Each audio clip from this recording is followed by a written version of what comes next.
नमस्कार दोस्तों, आज हम बात करेंगे पैसे के बारे में, जिसकी शुरुआत हुई वस्तु विनिमय यानी कि बार्टर सिस्टम, और आज हम पहुंचे हैं बिटकॉइन तक। तो फिर आइए चलते हैं इस यात्रा पर। आज से हजारों साल पहले लोगों को एक करेंसी की जरूरत तब महसूस हुई जब उन्हें एक चीज के बदले में दूसरी चीज चाहिए होती थी, जैसे कि अनाज, पशुधन, हीरे मोती, कीमती धातुएं आदि। जहां ट्रांसपोर्ट करने में मुश्किल थी, वहीं उनकी कीमत सभी जगह समान नहीं थी। इसी जरूरत के साथ जन्म हुआ पैसे का। पैसा। तो फिर चलिए बात करते हैं कि पैसा यानी मनी क्या है। पैसा एक टोकन है जो बिना किसी वैल्यू का होकर भी एक वैल्यू का सिंबल है। इस सिंबल के बदले में हम कोई भी सर्विस या प्रोडक्ट खरीद सकते हैं। हमारी पूरी जिंदगी, सारी दुनिया इसी पैसे के सहारे चलती है।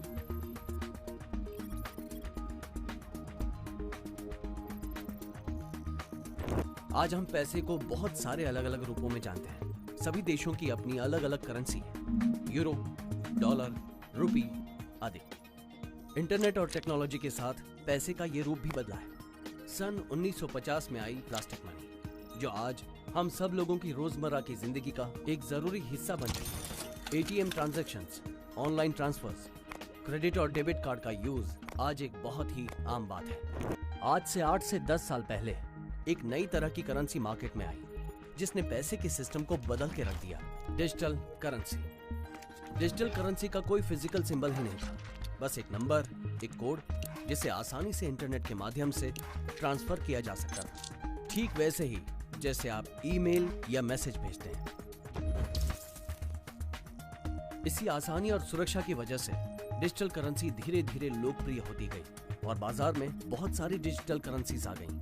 For example, dark coin, ethereum, light coin, doge coin आदि। आज के टाइम में 600 से भी ज्यादा टाइप की डिजिटल करेंसीज मार्केट में है, लेकिन इनमें से कुछ ही हैं जिनकी रियल वैल्यू है, मतलब जिन्हें किसी फिजिकल करेंसी के बदले एक्सचेंज किया जा सकता है। और इन सब में सबसे लोकप्रिय है बिटकॉइन।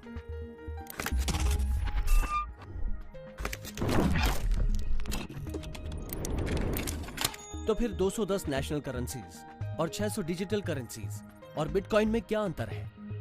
बाकी की सारी करेंसी सेंट्रलाइज्ड है, यानी कि कोई ना कोई बैंक, गवर्नमेंट बॉडी या फिर कंपनी है जो इन्हें संचालित यानी कि रेगुलेट करती है।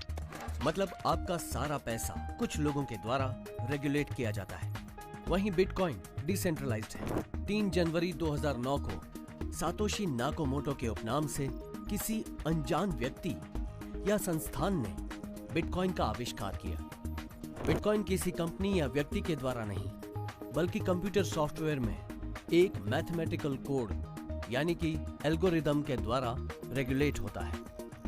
साथ ही बिटकॉइन नंबर्स और टाइम में लिमिटेड है।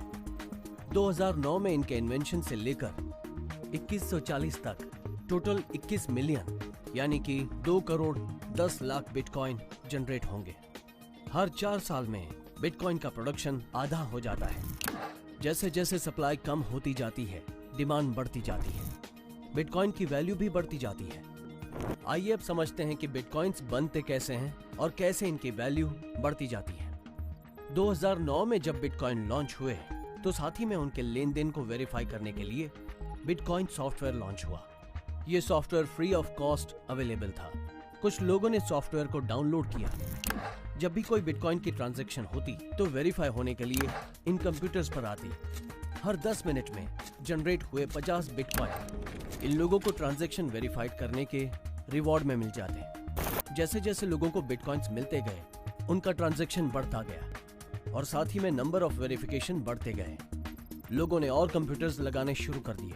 2010 में ये ट्रांजैक्शन इतने बढ़ गए कि कंप्यूटर सिस्टम क्रैश हो गए। उस समय यूएस और चाइना की कुछ कंपनीज ने 400 गीगाहर्ट्ज की क्षमता वाले अपने ASIC सर्वर सेटअप किए, जो आज इन ट्रांजैक्शंस को वेरीफाई करते हैं। लगभग 5.5 लाख मशीन्स पर करोड़ों ट्रांजैक्शंस होती हैं और हर ट्रांजैक्शंस पे आज एक बिटकॉइन का कुछ भाग जनरेट होता है। बिटकॉइन आज 48 से ज्यादा देशों में सरकारी मान्यता प्राप्त कर चुका है। US, Canada, Australia, Malaysia, Singapore और यूरोप के लगभग सभी देशों में बिटकॉइन के ATM हैं, जहां आप अपने डिजिटल वॉलेट से बिटकॉइंस के बदले उस देश की करेंसी प्राप्त कर सकते हैं। बिटकॉइन के एक्सचेंज के बदले में आप कोई भी प्रोडक्ट या सर्विसेज खरीद सकते हैं। बड़े बड़े बिजनेसमैन जैसे कि विंकलवॉस ब्रदर्स, जो कि फेसबुक के लिए जाने जाते हैं, उनके अनुसार फ्यूचर में बिटकॉइन का मार्केट आज से 10 गुना ज्यादा होगा। उन्होंने बिटकॉइन में हजारों डॉलर्स इन्वेस्ट कर रखे हैं। बिटकॉइन चेन को सभी देख सकते हैं, ये ट्रांसपेरेंट है। अगर मैं एक बिटकॉइन भेजता हूँ तो इसे सब देख सकते हैं, सभी समझ सकते हैं कि इसकी मूवमेंट कैसी हो रही है। और ये सुनने में बेशक थोड़ा अलग लग रहा है, पर इतना अलग है नहीं, बल्कि बहुत ही साधारण है। और चीनी लोग इसका इस्तेमाल करना जरूर चाहेंगे और लाभ भी उठाएंगे। एक बात तो सच है कि हमारी अर्थव्यवस्था बाकी देशों के मुकाबले काफी अच्छी है, वो भी ब्रेग्जिट होने के बावजूद। आज भी चाइना में लोग वही पुराने तरीके से निवेश करना पसंद करते हैं, जैसे सोने में या चांदी में। और हाल ही में उन्होंने मई के महीने में बिटकॉइन में भी इन्वेस्ट किया है। पिछले 30 दिनों में सोने के मुकाबले बिटकॉइन में ज्यादा हलचल नहीं हुई। देखिए, ब्लूमबर्ग के आंकड़ों के मुताबिक गोल्ड और बिटकॉइन का मार्केट में चलन बिल्कुल सामान्य था, वो भी ब्रेक्सिट के बावजूद। और अगर आप देखें तो पाएंगे कि ये धीरे धीरे जोर पकड़ रहा है। हाँ, और हम तो ये कई सालों से कहते आ रहे हैं कि बिटकॉइन में जो भी निवेश करेगा उसे उसकी पूरी वैल्यू मिलेगी। और अभी आप देख ही सकते हैं ये किस तरह हो रहा है। जी हाँ, ये चार्ट बिल्कुल वही दिखा रहा है जिसकी हम बात कर रहे हैं। बिटकॉइन अब सोने के साथ ही आगे बढ़ रहा है, तो मेरे ख्याल से ये आपके लिए अच्छी बात है।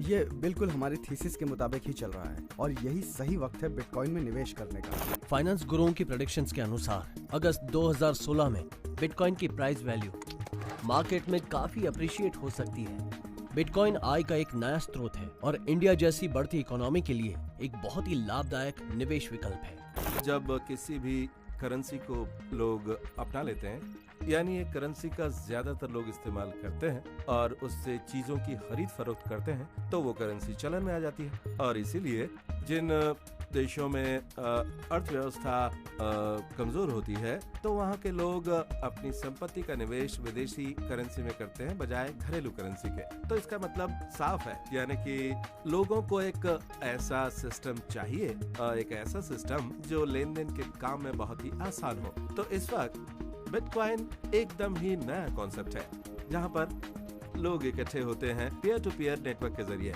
और इस बात पर सहमत होते हैं कि ये एक ऐसा सिस्टम है जिसके जरिए कारोबार करना बहुत ही फायदेमंद है।